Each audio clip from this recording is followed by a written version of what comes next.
नमस्कार, आपके साथ मैं हूं नलिनी पांडे और मेरे साथ है मेरे सहयोगी मयंक। मयंक, की बड़ी खबर मिल रही है कि एक बार फिर से बांग्लादेश में हिंसा भड़क गई है।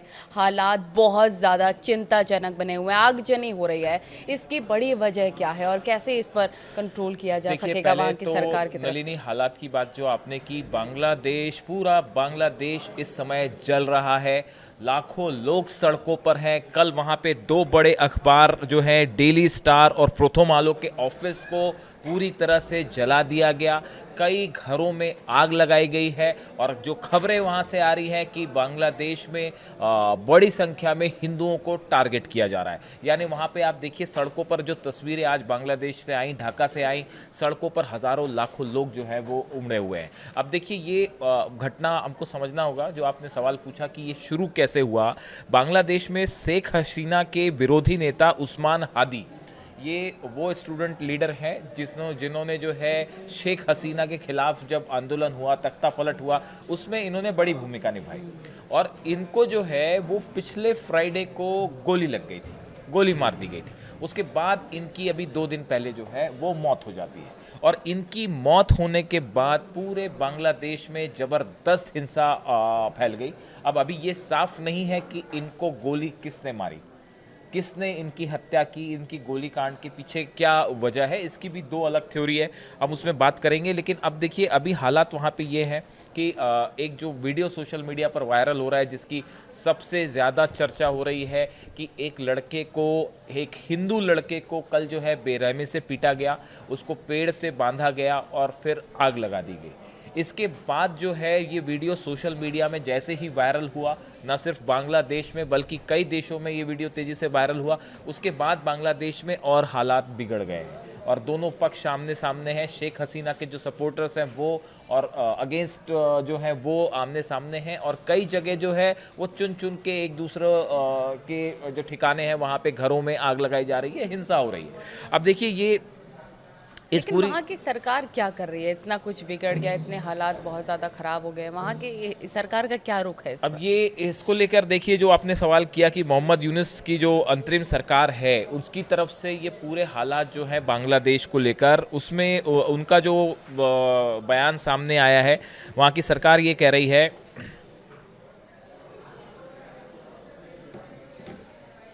देखिए, इस पूरी घटना को लेकर बांग्लादेश की सरकार की तरफ से जो बयान आया है वो ये कह रही है कि नए बांग्लादेश में ऐसी हिंसा के लिए कोई जगह नहीं है।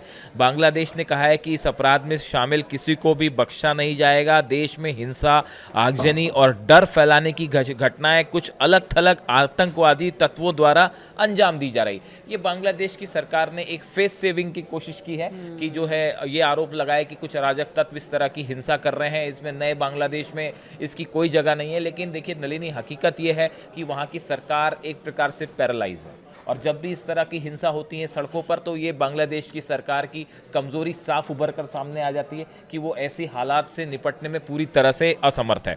अब देखिए, इनकी तरफ से ये भी कहा गया, सरकार की तरफ से, कि हम हिंसा, भय, आगजनी और संपत्ति को नुकसान पहुंचाने की सभी घटनाओं की सख्ती से निंदा करते हैं। बयान में ये भी कहा गया कि बांग्लादेश इस समय ऐतिहासिक लोकतांत्रिक परिवर्तन से तो गुजर क्या रहा है। आपको अब देखिए, कुल मिला के स्थिति वहाँ पे ये है फिलहाल कि वहाँ पे लॉ एंड ऑर्डर नाम की कोई चीज़ नहीं है बांग्लादेश में।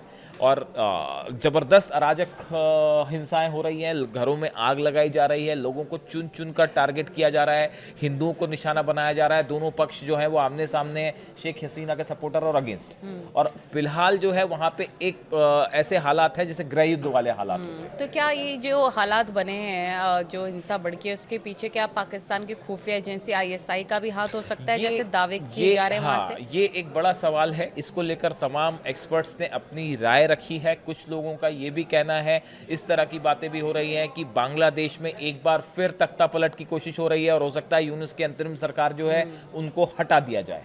ये भी एक कोशिश हो सकती है, एक बड़ी साजिश ये भी हो सकती है। अब देखिए, आईएसआई का जहाँ तक सवाल है, जो सवाल आपने पर्टिकुलर पूछा, इसके पीछे देखिए कई वजह बताई जा रही हैं। वो ये है असल में कि हमने देखा पिछले कुछ समय में बांग्लादेश से ऐसी कई गतिविधियां हुई जो भारत को टारगेट करके करने की कोशिश की जा रही हैं। इस तरह की खबरें सामने आई। आप शेख हसीना को लेकर लीजिए, शेख हसीना के मुद्दे पर वहां की सरकार और भारत आमने सामने है। वो लगातार ये मांग कर रहे हैं कि शेख हसीना को वापस बांग्लादेश भेज दिया जाए और भारत पर इस तरह से जो है दबाव डालने की कोशिश की गई। भारत ने साफ इससे इनकार कर दिया। अब देखिए, इन हालात में कुछ भारतीय एक्सपर्ट्स का मानना है कि ये जो नेता हैं जिनकी हत्या की गई और जिसके उस्मान हादी जो है, उस्मान हादी की जिस तरह से हत्या हुई, इसके पीछे कौन है, ये एक बड़ा सवाल है कि उस्मान हादी को किसने गोली मारी। अब देखिए, इसमें दो बातें निकल के सामने आ रही हैं, दो थ्योरीज निकल के, हाँ, और क्यों मारी, दो बातें निकल के आ रही हैं। एक तो ये कहा जा रहा है कि क्या यूनुस सरकार के जो सपोर्टर्स हैं उन्होंने ही उस्मान हादी की हत्या कर दी ताकि जो है वो अगले साल जो इलेक्शंस होने हैं वो इलेक्शन टल जाए। बिल्कुल, और क्या या ये एक साजिश थी, एक बड़ा एक जो है वो प्लॉट था जिसमें उस्मान हादी की हत्या की गई और खुद ही के लोगों ने जो है वो हत्या करवा दी कि मोहम्मद यूनुस को फायदा मिल सके, हाँ बिल्कुल, इस तरह की एक बात जो सामने निकल के आ रही है। दूसरा जो है, कुछ भारतीय एक्सपर्ट्स का मानना है कि इस हत्याकांड में बिना जांच के जिस तरह से आरोप लगाए गए, यानी आपको पहले जांच करनी चाहिए थी इस हत्याकांड की कि ये इस हत्या के पीछे कौन है। उसके पहले ही आप जो है वो हिंसा शुरू हो जाती है और एक पर्टिकुलर ग्रुप को टारगेट किया जाता है। इससे लगता है कि ये एक बड़ा जो है प्लान तैयार था पहले से कि किस तरह से, वरना अगर आप कहीं पे भी कोई भी असैसिनेशन होता है तो वहाँ की सरकार पहले उसकी जांच करती है, उसके बाद ये क्या उसमें किसके हाथ निकल के आता है उसकी जांच होती है। लेकिन अभी वहाँ उस तरह से कोई जांच ही नहीं है और एक बड़ा सेंटिमेंट जो है सोशल मीडिया पे चल पड़ा और हिंसा फैल गई। इससे लगता है कि ये एक बड़ा प्लॉट था।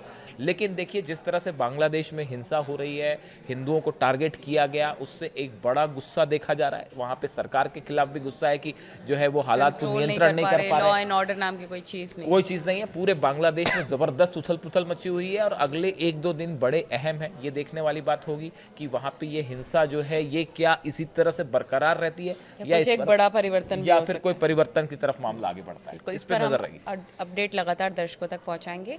देखिए, इस हमारे ये बांग्लादेश के इन हालात पर हमारी नजर रहेगी और इससे जुड़ा जो भी अपडेट होगा हम आप तक पहुंचाएंगे। Thank you.